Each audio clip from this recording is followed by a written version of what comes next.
Okay, hello! Welcome back to this secret third location. I have absolutely no plan about what I'm going to talk about today, other than I'm going to defend fanfiction. And let's start by revealing something to everyone in the room, which is just my dog. I've written fanfiction. As a child and as an adult. And I don't think that's too embarrassing. To lay out how I have and the fanfiction types that I've written across multiple different fandoms. I mainly stayed in one-shots, never really was much for a chaptered fic kind of thing. Couldn't hold to it. If I ever tried, it would be abandoned. I still have a couple published ones out in the world, and I won't tell you what it is. Too bad. But as someone who has written fanfiction and has read lots of fanfiction in my time, I haven't much recently, but it's something where I think people talk about it and they're like, oh, it's so embarrassing, like, it's such an embarrassing thing. I think people think about any kind of fandom media that way. And I think a good way to look back at fandom and analyze it is to remember the classic straight dudes fuck with football so much. They start riots over it. Has anyone started a riot over Attack on Titan? Attack on Titan fanfiction? No. So I feel a little better about what I am enjoying in the quantities in which I'm enjoying it. I also think that it should be put out there that fanfiction can be a tool when the story just sucks. Like, do you know how many fanfictions are written about the stupid ending of Supernatural? A bajillion. But the same thing happens with so many other things. Like, there's definitely Game of Thrones fanfiction out there. I think alone, as media of things that we really enjoy but maybe don't like aspects, you can create new ones. Trigger warning, Harry Potter. Because of obvious reasons, people don't want to support J.K. Rowling in her books. Over the past couple years, we've looked back retrospectively at things that she's written. People would like to change it. You know, everyone knows about the Marauders. I think it's the Marauders. They've got this huge fandom of people who all have rejected J.K. Rowling. And they've gone and created their own thing that almost can be removed from her. And I think that's super interesting. It's a way for folks to like reclaim a part of something they like if it becomes problematic in a way that is like J.K. Rowling is, her views are leading to legislation in the UK, and it's contributing to this overall tension against trans people, and then outside of that leaching into the rest of the LGBTQ plus community. So like people who have enjoyed Harry Potter, because it's a huge part of like millennial and Gen Z youth, despite it being a huge part of a lot of people's lives, you can feel really intense about supporting it. Intense negative feelings about supporting it now, even though you did really enjoy it. And these are ways for folks to not lead back to the original piece of work, create something new within a world that they already enjoy. Despite those things alone, like something not having an ending like Game of Thrones, looking back and not wanting to support the original work, but wanting to still be involved in a meaningful piece of work in your life, or just not enjoying certain aspects of an original story or wanting to expand on those. I think that fanfiction is a great writing exercise. You know, as someone who's a writer and is like really struggling to write again after like burnout from college and then the job search and everything, I think fanfiction is a wonderful way for people to write. It may not stem from your own every individual piece original idea, but you're creating something new from something that already exists. And that's not even counting how much inspiration people take when writing things like an original novel. Someone probably was inspired by someone else to create something. And nowadays we even see like books that are being published that started as fanfiction or were probably inspired by fanfiction. What is it? The science one that's like a Raylo fanfic? I'll like boop a little thing. I'm almost certain, could be wrong, if I'm wrong, I'm sorry, that it started as a fanfiction. And I find that to be a great breakthrough medium for folks. Now, of course, you can't make money and commission fanfiction for profit. Guys, you cannot profit off of fanfiction. So don't do it. Don't put it on AO3. You'll get them to take AO3 away from us.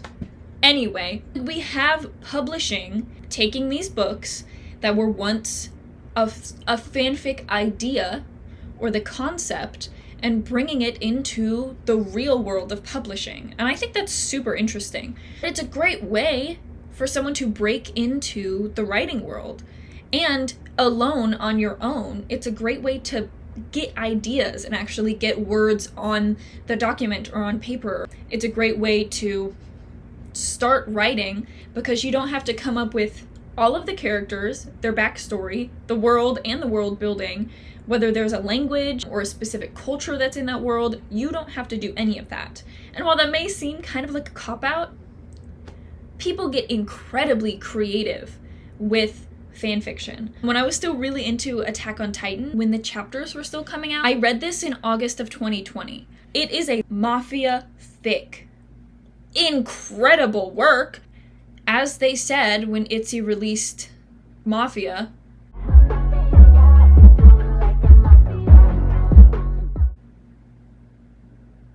what did they say? What I'm trying to get at is that some people have incredibly creative ways of building a story off of an already established world. So this person has created a 22 chapter, 70,000 word fan fiction based entirely off of just characters they enjoy. So they've created their own world. They've essentially written a story. They've written a novel. And if they changed the names, it would be their own work. So I think that fanfiction can be a great way for writers writing prompts. You have a lot of it already done, and then you can just write. And from there, it helps you figure out what worlds you like to build, how you want your characters to interact, what kind of story genres you like, whether you want to make something that's like a period piece, or you want something to stick within world. It lets you, as an author and a writer, figure out a lot about yourself. It's really a great way for someone to write and not have sort of the pressures of coming up with your own world. A lot of people are writing fantasy these days, like romantasy, so you're coming up with a world, a language, a magic system, all of that. And if you're writing fan fiction as like an exercise, it'll help you figure out all of the other things that you like as elements of a story before you do everything else. Am I telling people to write fan fiction as writing exercises? Yeah. Writing classes? Just have your students write fan fiction. That would be incredible. But I can't have an argument here without any qualifiers. You know what I mean? Without any opposition. Here we go. So if we make a Venn diagram to try and compare these things in my opposition about fan fiction, on one side we could put, say, the Raylo book. I'm so sorry The Love Hypothesis! I did it! If we put The Love Hypothesis and The Cruel Prince, we have The Love Hypothesis and The Cruel Prince. Now, I'm not directly comparing the plots of these books. What you're about to see on the other side of the Venn diagram, I do not believe can be compared in that way. And then on this side, we have, say, Song of Achilles, Circe. Now, these are things that already have established worlds and stories. You can honestly say mythological retellings are fanfiction. Maybe that's why I like them so much. So we have those over here, but we also put in something like 100 Years of Solitude or Gods of Jade and Shadow, which is very different, but a more modern book that is a mythological retelling. Actually, let's put Gods of Jade and Shadow in the middle. We have all of these different books. This side over here with Cruel Prince and Love Hypothesis, in my mind, are books that you like start with a trope. And in each of these, I would say it's kind of enemies to lovers, and I will give Cruel Prince a little caveat here that I think the issue actually stems from the way people talk about books these days, as opposed to the actual content. So lots of people recommend it as an enemies to lovers when it really isn't the main thing. It is clearly a plot point that will show up, but people recommend it just based on that trope of enemies to lovers. And the same thing with Love Hypothesis. Of course it stems from fanfiction, but they're based on these like single tropes, which in AO3 would be like a tag, enemies to lovers, hurt no comfort, all of those kinds of things, where we tag it because we're looking for very specific tropes we want to see in a book and plot points that are widely used in fanfiction that we would like to read. Now, if we go to our other side of this Venn diagram, we've got Song of Achilles and Circe, and then I've thrown in 100 Years of Solitude because I just read it. But on this side of our Venn diagram, we've got these books that I don't believe are... they're not solely based on a trope. Song of Achilles and Circe, of course, they're mythological retellings. I think with Circe it's a little easier to see how expanded she has created Circe the Witch from the story in the Odyssey. But even then, it's not just based off of a trope. It's not just like Circe and Odysseus, enemies to lovers. That would be insane to say, right? And the same thing of 100 Years of Solitude. That is a book where you are on a journey of this family and of this town. And of course, Song of Achilles is also a journey. It's a more well-known journey, so maybe I'll boot it out. But these aren't books where someone is going to look at you and be like, oh, you what do you want to read? Enemies to lovers? And then what I've done here is given us a little center circle. So Gods of Jade and Shadow, you've got this mythology and this world that she's building, but there is technically a huge trope of like enemies to lovers. It isn't just this trope of enemies to lovers. It's got a backdrop of an entire world that's being created.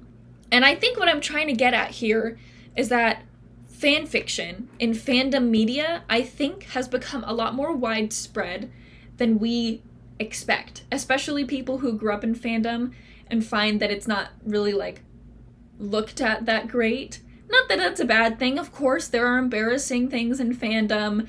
There are things that, we try not to remember. But at the same time, these are people having fun and enjoying media. And like, I'm one of them, duh. I've got a bunch of K-pop posters behind me right now. I don't read and have never written K-pop fanfiction. Those are real people. That's where I draw my line. But like, these fandoms have grown outside of spaces on the internet, like TikTok and AO3. Of course, we can't forget Tumblr. But I think that they're impacting the way that lots of people are reading and consuming media these days. Like, we're not getting into what the actual plot and the story is these days. It's kind of just like, okay, I want to read a light, fluffy enemies to lovers or like fake dating. Those are things that, of course, have existed in media. You could always say that Pride and Prejudice is enemies to lovers, but like, would you say that to her face? Would you tell Jane Austen that her book is enemies to lovers? No. But you would look at something like The Love Hypothesis and be like, he's kind of an asshole, it's enemies to lovers. We've taken these words that we used to describe and easily look up specifics we wanted to read about a fandom in a fan fiction, and we've changed it, and we've brought it to like the book and publishing world, which I think it may have been a mistake. These are descriptors of what we like in books, of course, but seeking only the trope in a book will often lead to disappointment. Specifically looking for an exact trope, which is like a pinpoint of a story, and then you've got this outer ring on this story, there are odds that if she doesn't read the blurb or something, won't enjoy it. So while I do really think that fanfiction is like, it's a medium, I enjoy it, I've written it, I'm trying to write some now so I can get back to writing my own original works. I think it's great when you don't enjoy aspects of media, but you love it as a whole. Or if, of course, you want to see a ship kiss in the back of a plane. These are things that fanfiction can accomplish. But when we expand it outside of fanfiction, which of course is established media with established worlds and plots, and we bring it to new books and novels, I don't know if it translates. It doesn't expand our interests or grow what we read. It doesn't do much of anything. And of course, if there's the benefit of a trope you like in a book you end up reading, that's great. Seeking out a specific trope in the publishing world, if we seek out only a specific trope, then we are really missing out on what the rest of the book has to offer, or the rest of the world of books has to offer. I like mythological retellings. I just read The Witch's Heart. I want to read Hera. I want to read Ariadne. I want to read all of these mythological retellings, but if I didn't expand my interest, I wouldn't be reading House of the Spirits. I wouldn't just be looking for a trope. I'd be looking for more. And I think that we need to think about that when we're expanding fanfiction from AO3 and Wattpad to the publishing world. Yeah, so I just wanted to rant about fanfiction for a little bit because I've been thinking about it lately and trying to not feel so cringe about enjoying it and thinking it's a good medium. So go read a fanfiction. Don't let it overtake your view on the rest of the media in the world, especially books. But don't read my fanfiction.